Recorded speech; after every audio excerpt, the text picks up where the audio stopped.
We waited for almost 3 months, and in just 3 days, pre-season testing has come and gone. Is the picture any clearer than when the light went green 25 and a half hours of running ago? We think we may have the beginnings of an inkling of a suggestion of form, but as always, the smoke and mirrors of the pre-season means there's still much to discover and so many questions to answer. We will try to do just that as we look back at pre-season testing for the 2023 Formula One season. Hello folks, welcome to the paddock here in Bahrain with me, Will Buxton, and him, Jolyon Palmer. Jolyon, 3 days it's gone, it's done, that's it. Been sort of a long blur, hasn't it? It's been really long days, but it is over before you're really getting into it as well. So everyone's had to be on it from the word go, and they've been on it. So much mileage, good reliability. Everyone's going to be pouring through the data now for next week. An astonishing number of laps run. Were you surprised with just how reliable everybody was? Yeah, especially it's the second year now of new rules. But I mean, they've smashed through the last year of the old rules, 2021, when we came here for 3 days. So we've done so much more mileage. The drivers were saying, oh, can we have 2 cars? Can we have more days? Because 3 days and a day and a half each is pretty tough. But they've really made the most of it. Who's impressed you? And not just from the times, but from the way the cars have looked out there on track. We've seen the headline times, of course, Perez fastest on the final day with the quick runs towards the end of the session. But is it Red Bull, you think, that still are in the ascendancy? Yeah, I mean, Red Bull is not just impressed me, they've really impressed everyone. The car looks good, even the team are struggling to hide their smiles the whole time. Is a pretty open secret at the moment that Red Bull are the team to beat. But there are other stories as well throughout. Aston Martin look like they've made a big step.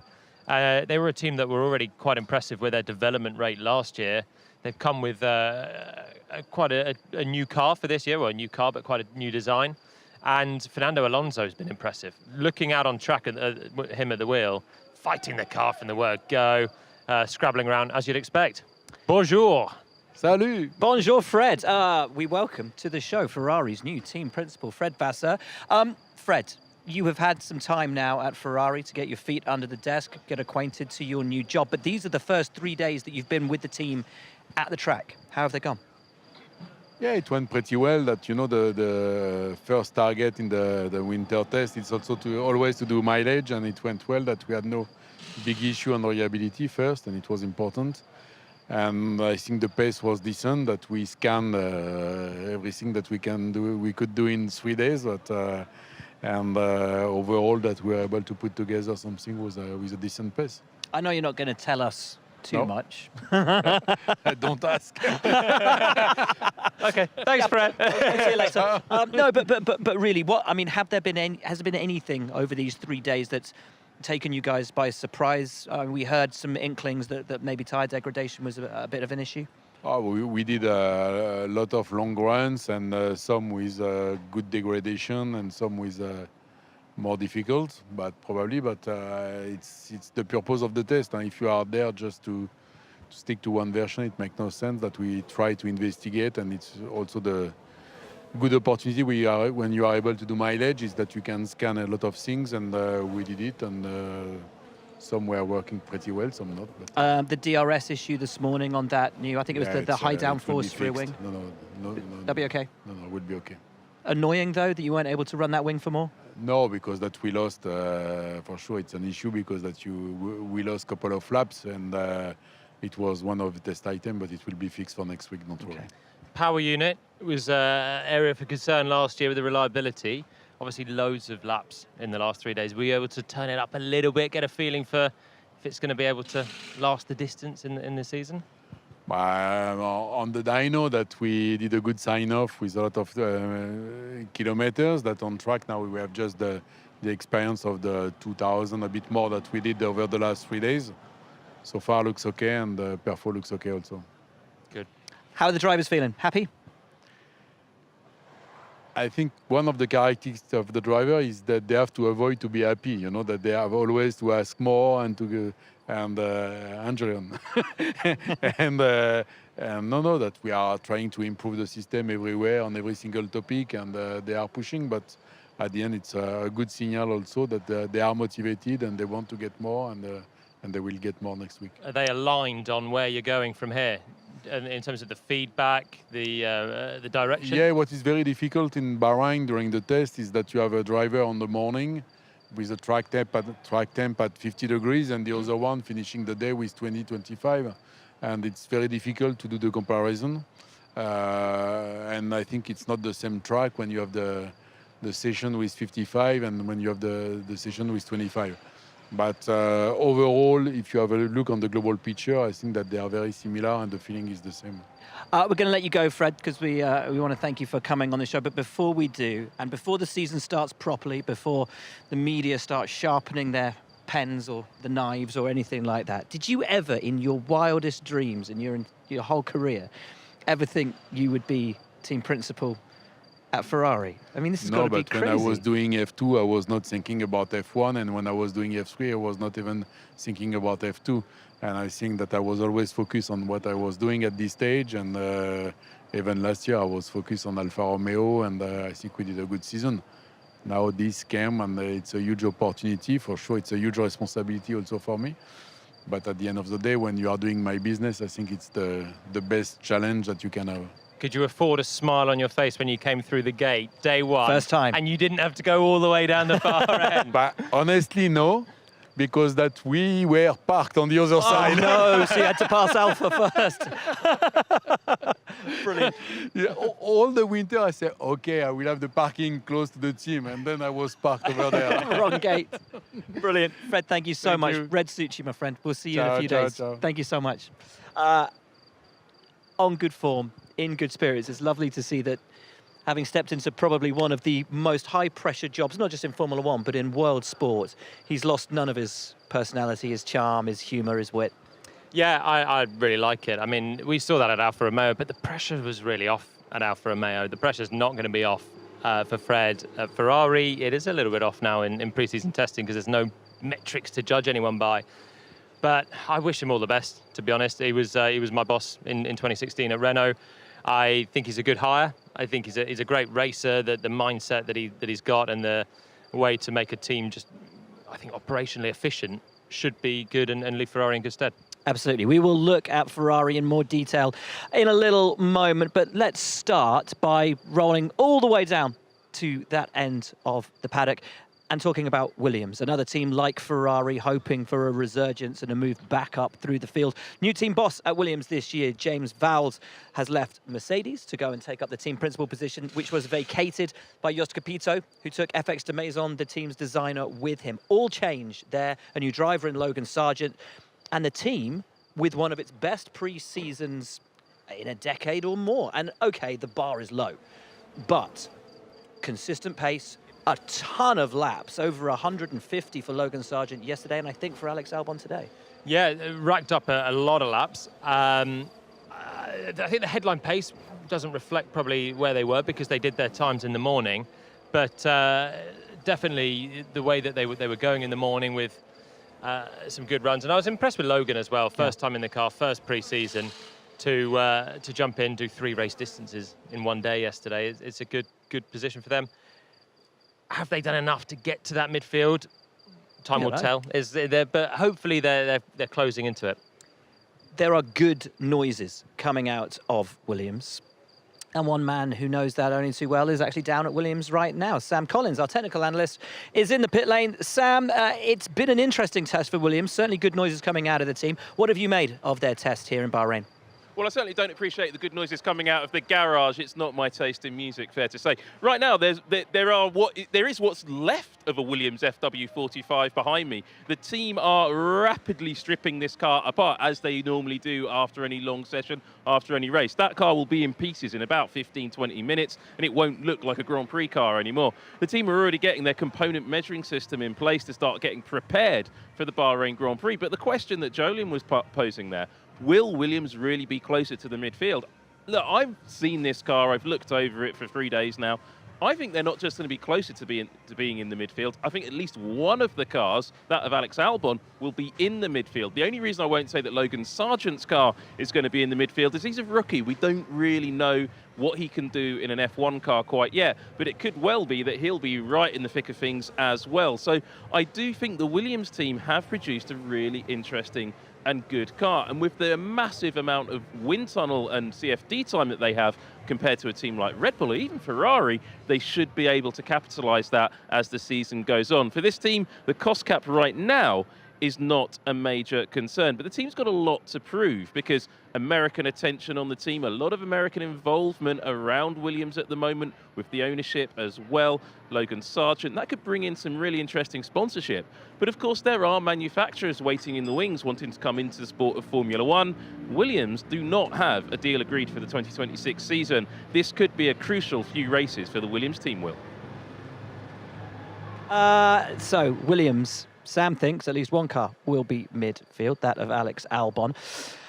The interesting topic I think we need to move on to now after Williams and where they are is where are AlphaTauri? Because we look down to that end of the paddock, Williams P10, AlphaTauri P9 last season. Have AlphaTauri or Williams done enough, do you think, to move up from those positions at the moment? It's tough because who then moves down? That's the difficulty with it. I would probably put AlphaTauri on the lower end of the midfield as well. Looking out on track, the car looks slightly lazier through most of it. I know that Yuki did a pretty good time right at the end in today. It was on the C5 tyre, the softest one in good conditions. But maybe it's a glimmer of light for them that there's potential in there when they drop the fuel and stick on some softer tyres. I just got the feeling that the car was a little bit lazy, a little bit indirect.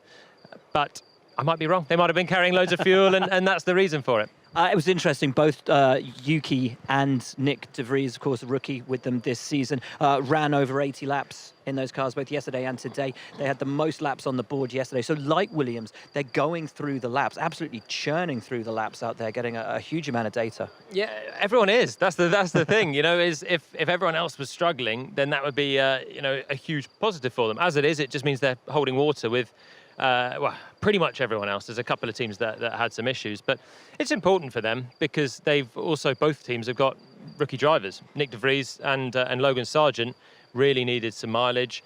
And the other great thing for those rookies is we're racing here next week. So it's always been, I think since the first Grand Prix came to the destination of the test, I think it's a better chance for rookies to come out of the blocks flying in the first race. And then the second one is a baptism of fire in Jeddah.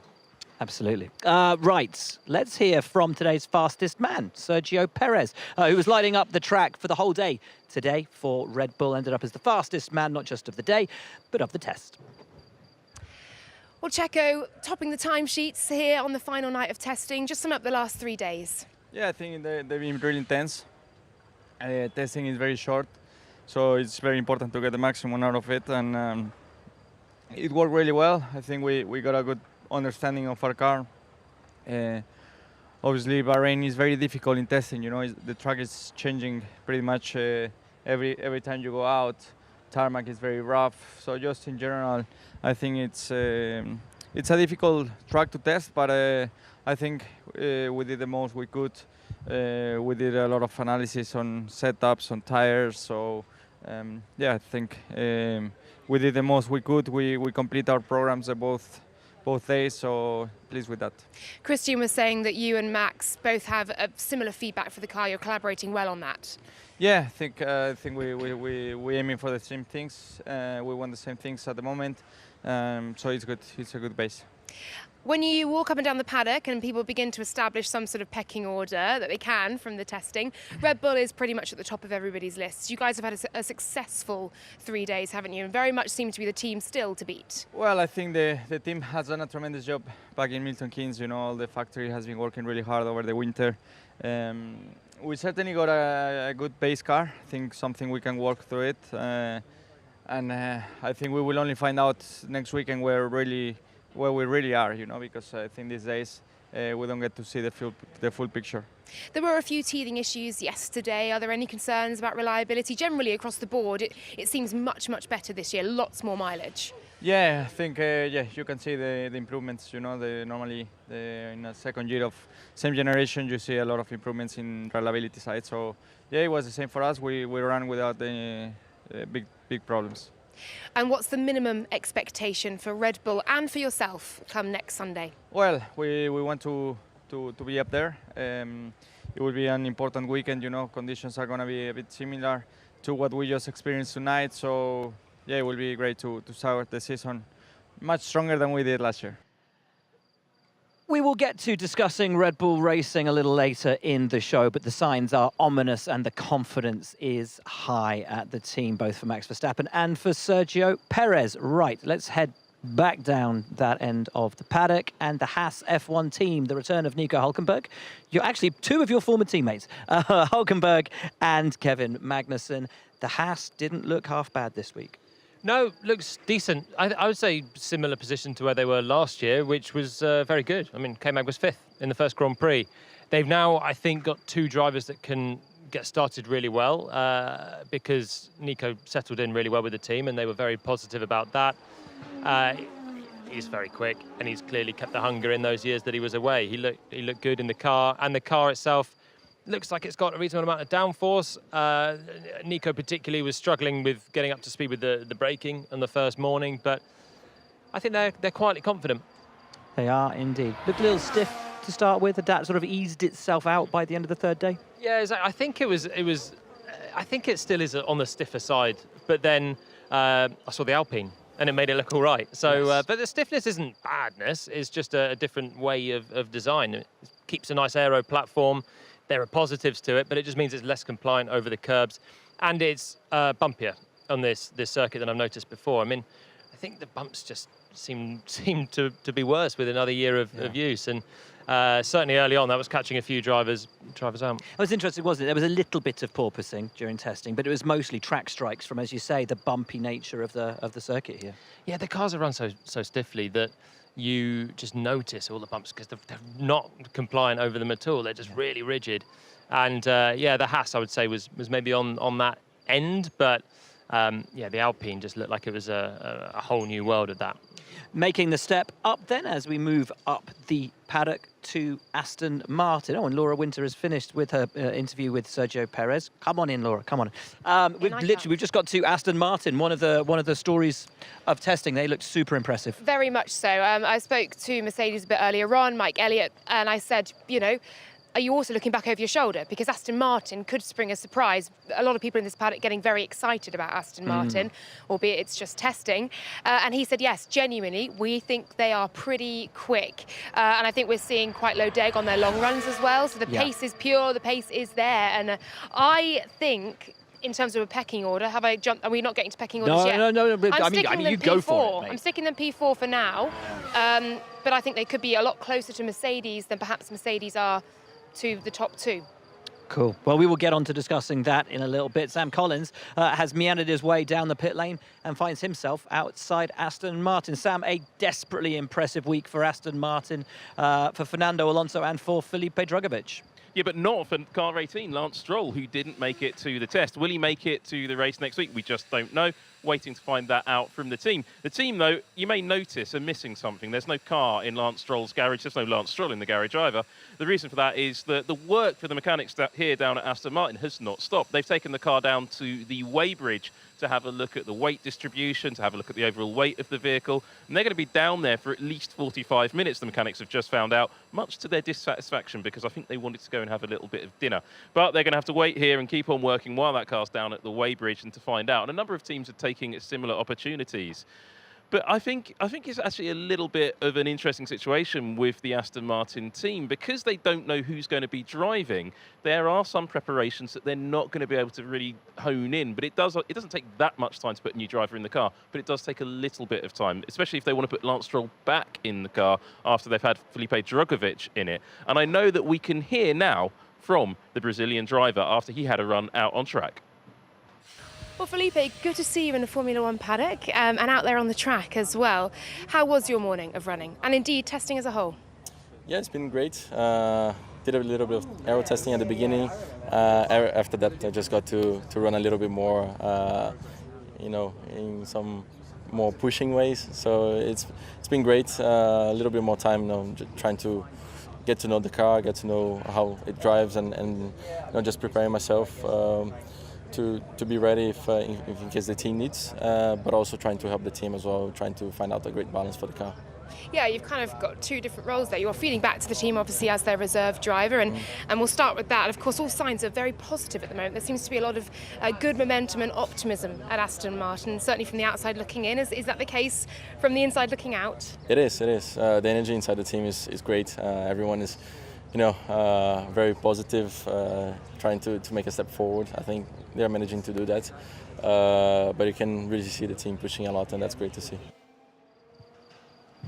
The Aston Martins are looking desperately impressive, Jolie, and everyone's talking about them. They were talking about them before we even got to testing. The numbers that were supposed to have come out of the wind tunnel and CFD sounded so promising. No one quite believed them. They turn up. Sure enough, it looks very promising. Laura's got them P4. When we were talking about it before we came on air, I've put them P3. Where would you put them?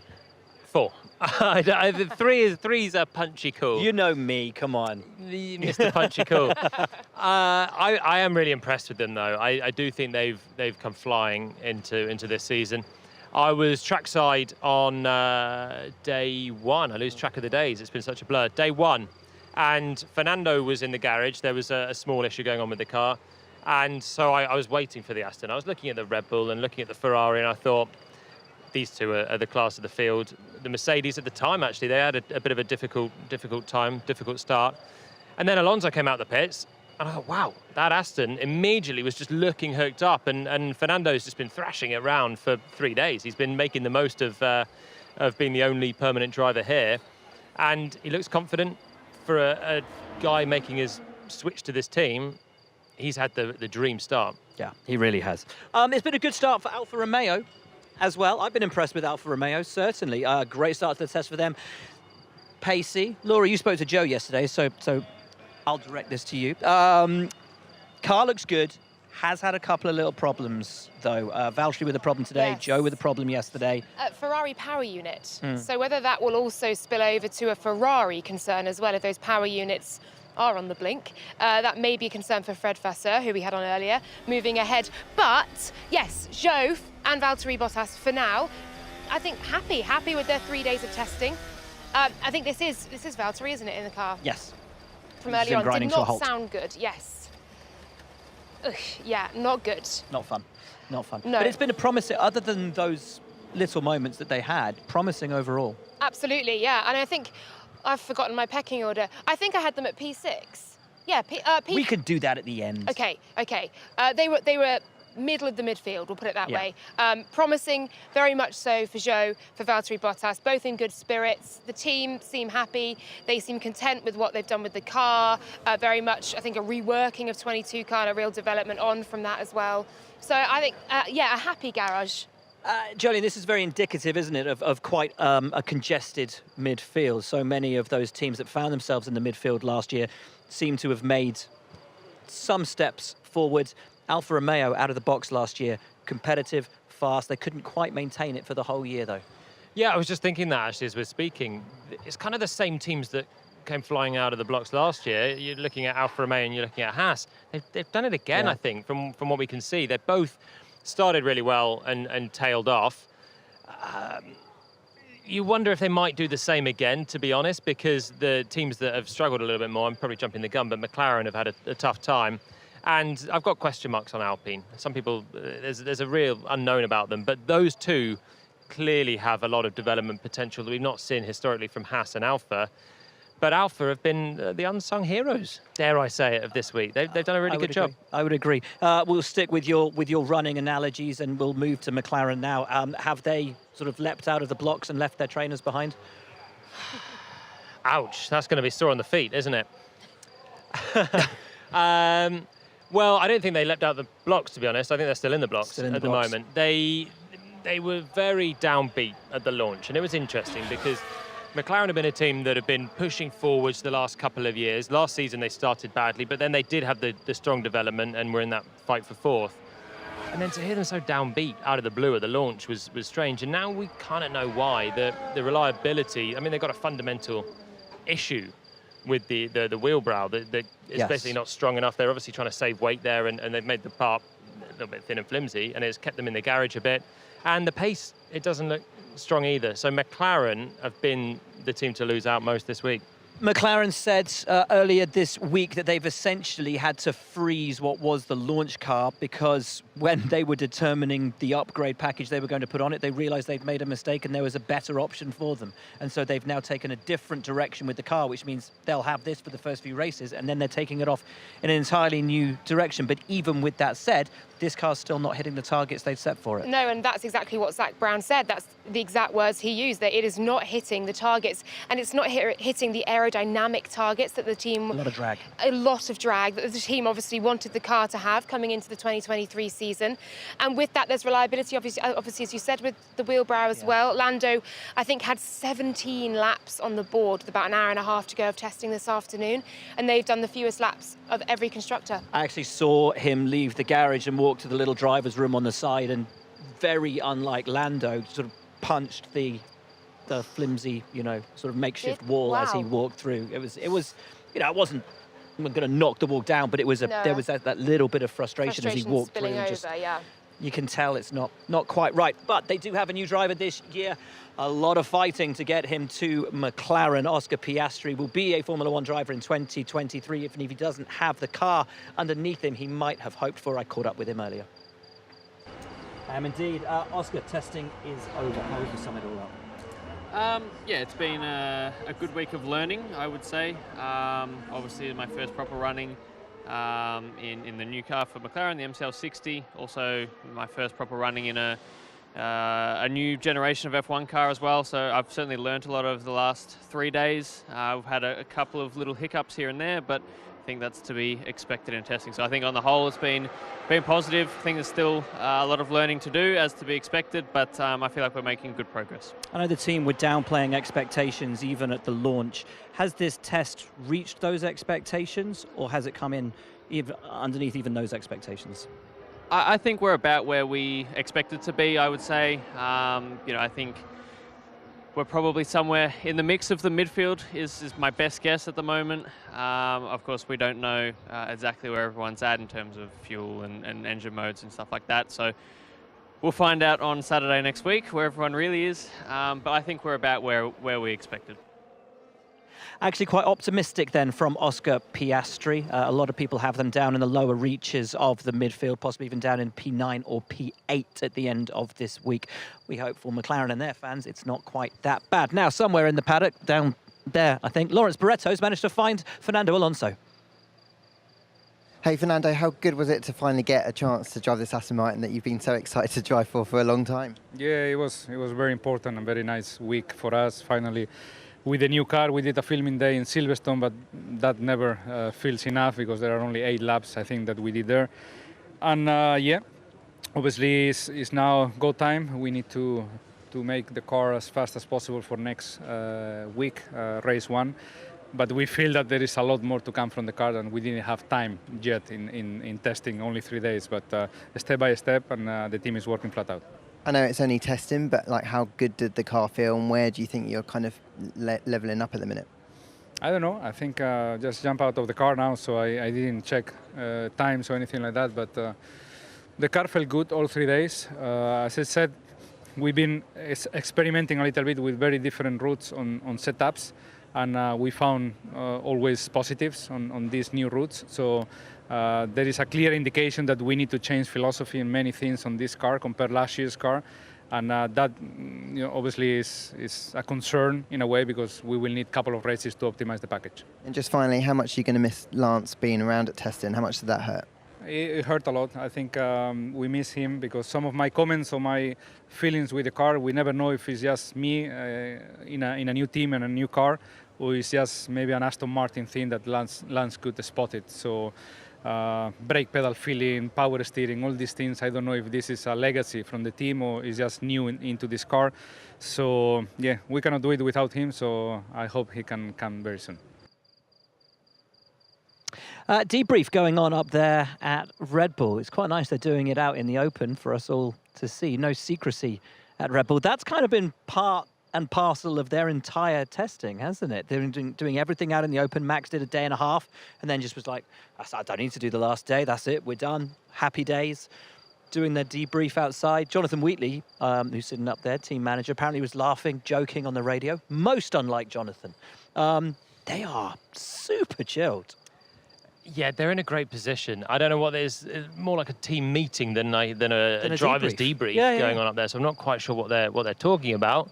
It's the whole pit crew. It's the whole pit team. They're just debriefing. So that's a more overview picture then of what they're looking at the end of this week. I mean, normally you'd be with the drivers, be engineers, and you'd be honing in on what we're going to do. But this is an overall picture. I just think they know that they've got a golden opportunity here with the car they've got. Yeah, super chilled. Right, let's talk Alpine as we're making our way up through the paddock area. Laura, a lot of work done to that car over the winter. Not a lot of miles on the clock comparatively. And I think possibly out of all the teams, the one with the most questions, would you say? Yeah, I think so. So second least mileage for Alpine, just ahead of McLaren.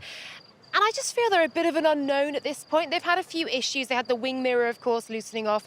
And they also had some issues with the rear axle and getting the rear wheels off at pit stops as well. Yeah. And that's what Sam Collins noticed in the pit lane. So they're having these few teething issues, which are going to come up in testing. You want them to come up in testing, especially when you're clocking big mileage, which they did, but not as much as other teams. They just seem a bit of an unknown to me. I don't quite know where they're at. It just seems they've been not coasting, but just thereabouts. And both saying the car feels, well, Ocon saying the car feels better than last year. Gasly saying he's settled into the team really well. But you don't know what's just testing speak and what's real. Well, yeah, they're hoping to hang on to P4. I'll tell you what, let's bring in Lawrence, because he's managed to make his way up here from his Fernando interview. Hello, chat. We're just talking Alpine. What do you make of them? There you go. That's they are the great unknown. End of the end of the Red Bull debrief. That all went well. Yes, the big unknown, Alpine. Yeah, I think if you ask anyone inside Alpine, they'll probably tell you that it's been a really strong test, and I have no reason to think that they are lying. I think they genuinely feel like it's gone well. But anyone outside, and we were chatting with Jolien earlier, it's just really difficult to tell where they are in the pack, generally speaking, because they haven't really shown anything on track. Sam and Jolien talk a lot about how stiff the cars looked out on track, and it's just difficult to really get a proper read of it. But I never have really spoken to people across that team where they've genuinely all unanimously felt it was going to go all right. Otmar's pretty confident at the moment. Says the data's good, team feels confident, getting good right readings, and most importantly, correlation with what they've seen back at base. Yeah, they never put on a soft tyre either this week, and we're not going to see the soft tyre next week. So they're more focused on the prep for next week and not trying to flatter on the times. I think that's fairly clear. I just think the car just didn't look that great out there, but maybe the downforce numbers that they're getting are really good with the stiffer car. And I also hear there's potential for a reasonable upgrade for them next week as well to come. So it's very difficult to know where to put them in the context of all this. They're so happy that they must be onto something pretty good. And that's where they excelled last year, was bringing those upgrades consistently, race after race after race, making the budget cap work for them, and critically putting on upgrades that pretty much worked every time they put them on. It was a really good season for them. Right, talking about upgrades, one team which might need them. They haven't reverted away from the controversial car that caused them so many headaches last year. Where do we stand with Mercedes? Who wants to take this one? I'll have a go. I like Lawrence. On trial. It's kind of, so it's gone up and down for them this test, I feel. Like after day one, they felt really pretty pleased to have got rid of the bouncing. I think there's going to be a point this year where we won't talk about bouncing anymore. Then they got to the second day and things got really quite confusing. Then today, for most of the day, they didn't look great, to be honest. Lewis on the real hard tyres looked like he was really struggling. And then at the end of the day, they kind of turned a little bit of pace on the softer stuff. So I'm not sure. If you talk to people up and down this place, they're saying they're around P3. Like, they're no different, really. Maybe a little bit of a no man's land behind Red Bull and Ferrari, but a little bit clear of Aston Martin. Clear of Aston Martin. See, you were right. My P3 was rubbish for Aston Martin, wasn't it? P4. We could all be wrong. Could all be wrong. Yeah, these predictions will not age well. I'm going to say it right now. Jolyon, what have you made from what you've seen of the Mercedes? I think they genuinely had a slightly rocky start. I mean, day one, looking out on track, car didn't look very well balanced. There's a lot going on in the cockpit, whereas we're comparing them here to the Red Bull and the Ferrari, and they were quite hooked up out the box, whereas the Mercedes wasn't quite dialed in. Day two was the hardest of the three because they lost. I mean, they've admitted that they lost some downforce mysteriously on the front end and searched overnight last night to try and find it. The car then stopped with a hydraulic leak when George was in the afternoon. So that wasn't great. And after 2 days, you're thinking they're really on the back foot. And they were better today. The car on the hard tyres, as Lawrence said, Lewis was a little bit all over the place later on. But then on the soft tyres, and with George as well in the morning, the soft tyres, as you kind of expect, the car was much more balanced. And I don't see that they're going to be in the midfield. I just don't see that they're going to be fighting with certainly with Red Bull, and I think Ferrari are ahead of them as well next week. The man responsible for this year's W14 is Mike Elliott, and Laura caught up with him earlier. There's been so much talk of paint, hasn't there, in the build-up to the start of the 2023 season, or perhaps lack of it in some places. Your car is all over black. Why have some components been painted and others left as the exposed carbon? Oh, I mean, I guess part of that is the branding, part of it is what we wanted to achieve this year with the car. There's obviously some small weight benefits to be had as well, and they're always helpful. You know, if you take the car, it's probably got a couple of kilos of paint on it normally, so we've saved some of that. Yeah, absolutely. Does a darker colour scheme affect the car cooling at all? No, not really. I think when you look at how hot these cars run under the bodywork, you know, the paint temperature doesn't make a massive difference. And how much, or does at all, the paintwork hide any of the technical details of the car? We've not deliberately tried to hide anything. I think, you know, the opposition are looking really carefully at all the cars, as we will be doing, and I think it's very difficult to hide anything. There's plenty of photographers around, plenty of people filming, so there's just no need for that anymore. And drivers snooping about other garages as well, aren't there? Thank you very much, Mike. Thank you. Not the interview we were expecting between Laura and Mike Elliott, but a lovely explanation of the reduction in paint that we're seeing on the cars this year, which you can see on F1 TV's Tech Talk. Shall we hear from someone who's been in the car this week? Let's hear from Lewis Hamilton. It's been an interesting few days, one of which it's never easy. There's been a lot of discovery. I think the thing that I've been most impressed with is, you know, it's my 11th year with the team, and everyone's turned up with the same mentality, working hard. No one's been complacent. We realize that we have a mountain to climb, and no one's fussed. Everyone's just kept their heads down. So I'm really proud of that. Everyone in the garage, everyone back here, and I know everyone back at the factory will be churning through all this data and pushing on. So. Reliability's generally been good. Obviously, we had a stop yesterday, but generally it's been relatively good. And at the end there, it's always nice when the track gets a bit cooler and you put on the softer tyres and see the steps between them all. We're not quite where we want to be, but it's a good platform to start from. Looks like the gone from what we've been told and what we can tell, but it does still look like there's a lack of straight line speed at the moment. Is that a big area of concern for you right now? I mean, it was last year and it is a little bit this year. Bouncing has gone, so I mean, we have sometimes it occurs a little bit, but most of the time it's not there. So it's just a much beautiful world to be in when it's not bouncing, so you can actually see the road ahead, and better for the body. But yeah, we do have some pace to pick up in a straight line. And just finally for me, I mean, there are 23 races this year. It's not going to be won and lost in the first 5 races. So what's your feeling right now compared to what it was 12 months ago at the end of testing? Oh, God. If you can remember. I just think everyone was distraught at the end of the first test last year. None of us knew what was happening with the bouncing, where it came from. We had not seen it in the wind tunnel. We meant to bring 1.5 seconds upgrade and we couldn't use it. So that was difficult, and I think everyone left here with their kind of their head in their hands.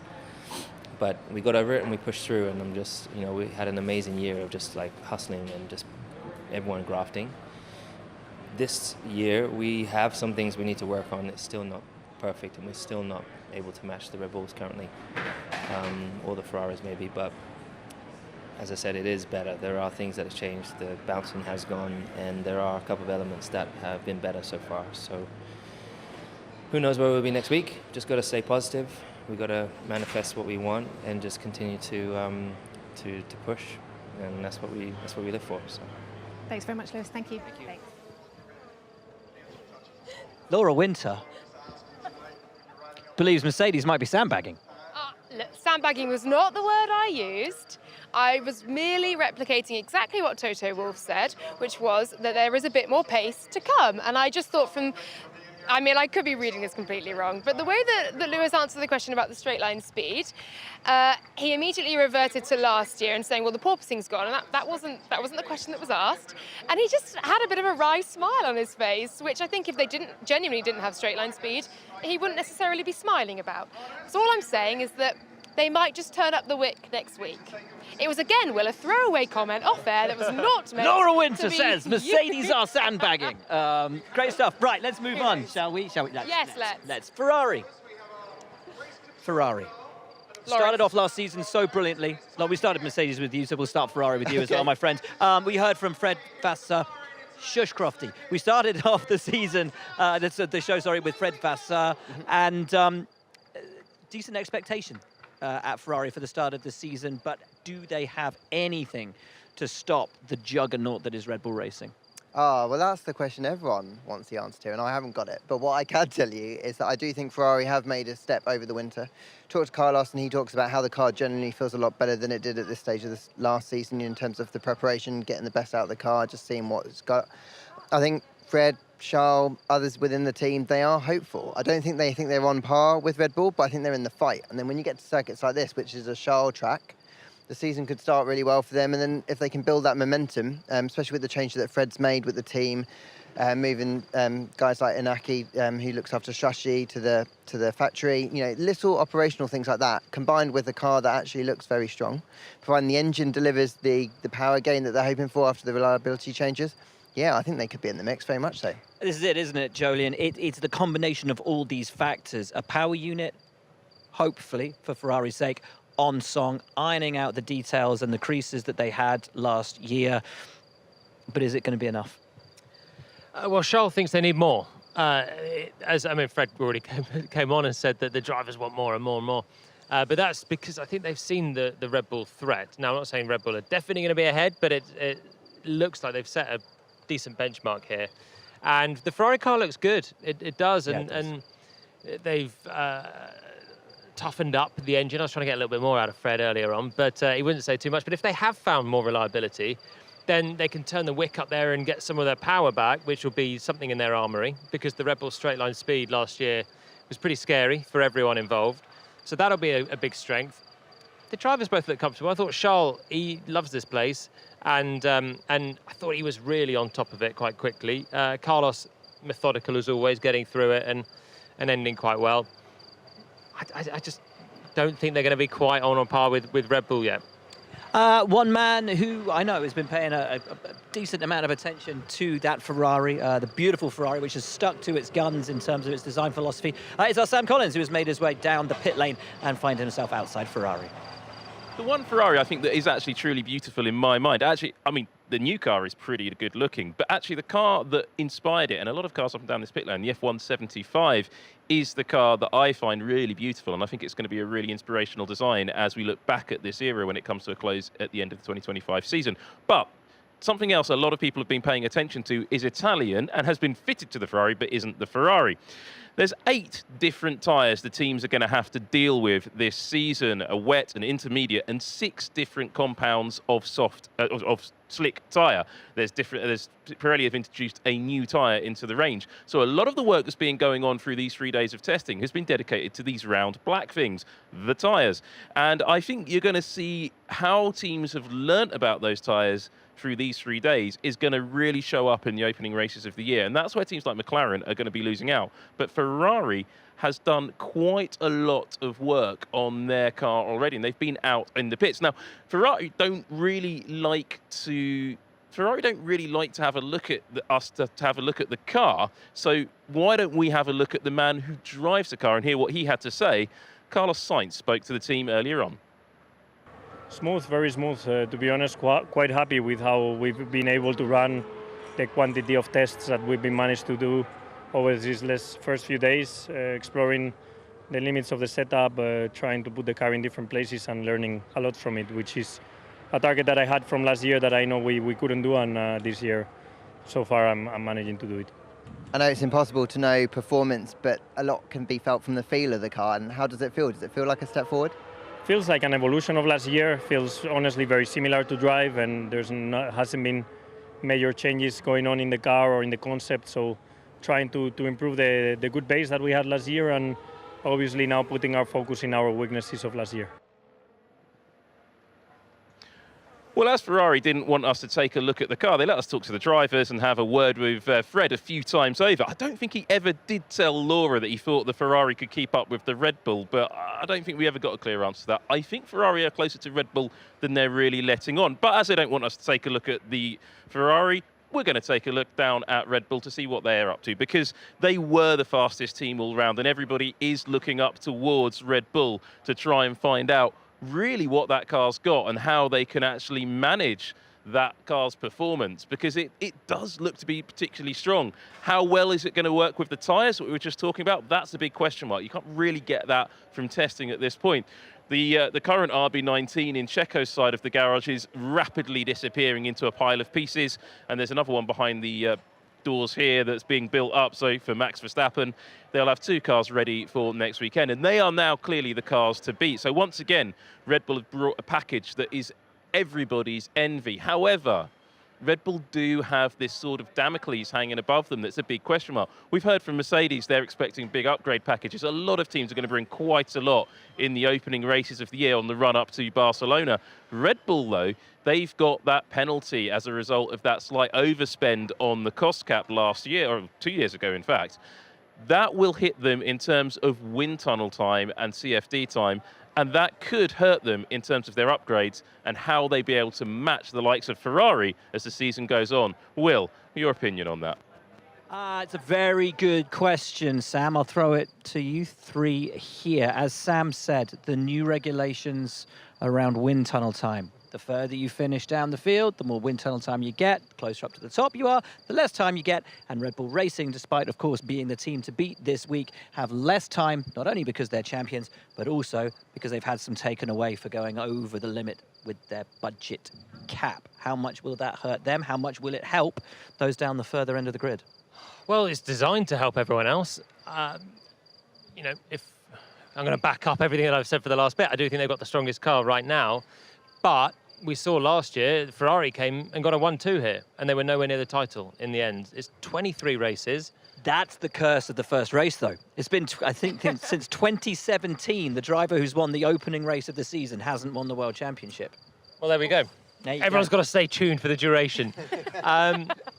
No, it's one of those things that is designed to close the gap, and frankly, Red Bull have done a great job to build what looks to be a powerhouse car right now. Maybe we'll all have egg on our face next week and they'll be nowhere, but it's happened before after pre-season testing. But even if they are out front, they are going to suffer at some point with lack of development time, and there's a good chance for others to catch up. Absolutely. We saw last year Mercedes couldn't just throw money at the problem. You've got to think more laterally. You've got to think around a problem. Right. Not long to go before we have to say goodbye. I'd like some predictions. If you've got top 10s or just who's at the top or who's at the back. Lawrence, do you want to start, my friend? Okay, so I think it's going to be Mercedes, Ferrari. No, hang on. Red Bull. Oh, I thought you were going so punchy there. That was properly Lawrence punchy. thinks they're hiding Mercedes face. P1. No, I'm going to go Red Bull, Ferrari, Mercedes, Aston Martin, Alpine, Alfa Romeo, Haas, AlphaTauri, Williams. No, McLaren at McLaren the aren't you? bottom, I think. McLaren at the bottom. McLaren P10. P10. Wow. Okay, Laura. So I am thinking Williams P10 still, sadly, but I think they will have closed that gap that we saw last year. I'm then thinking we have got AlphaTauri. Then we've then got, I'm going to say McLaren. Then I'm thinking we've got, I'm going to say Haas and Alfa Romeo interchangeable between the two. Aston Martin, Mercedes, Ferrari, Red Bull. Jolien. I think pretty much I agree with Lawrence, apart from I won't put McLaren at the back. I think I'll start them in 8th and they'll move forward with some development. But at the front, it's going to be Red Bull, Ferrari, Mercedes like last year. Cool. Yeah, I'm going Williams, AlphaTauri at the back, then McLaren, then, yes, I know, then Haas, Alfa Romeo, Alpine, Mercedes, Aston Martin, Ferrari, Red Bull Racing, and I will be very demonstrably wrong. Chaps, lady, thank you so much for testing. Of course, the season is just around the corner. Before we go, I want to thank everybody behind the scenes that has brought you testing, an incredible team without which we couldn't broadcast it to you. Thank you to everyone at base, and thank you to everyone here. We will be back in just a matter of days for the opening round of the 2023 Formula One World Championship. Laura Winter and I will bring you all of the action this year on F1 TV, ably aided by Jolien Palmer and Lawrence Barretto, and an all-new commentary lineup. I can't tell you who they are, but you will find out. We'll see you in a couple of days back here in Bahrain for the start of the 2023 Formula One season. Brand new season for Formula One. It's the Bahrain Grand Prix. Lights out, away we go. Charles Leclerc's going to try and shut the door on Max Verstappen. And Verstappen's down the inside. Leclerc has retaken the lead. What's going on with the battery? Battery fine. No, it's not. Charles Leclerc wins the opening Grand Prix. Let's go!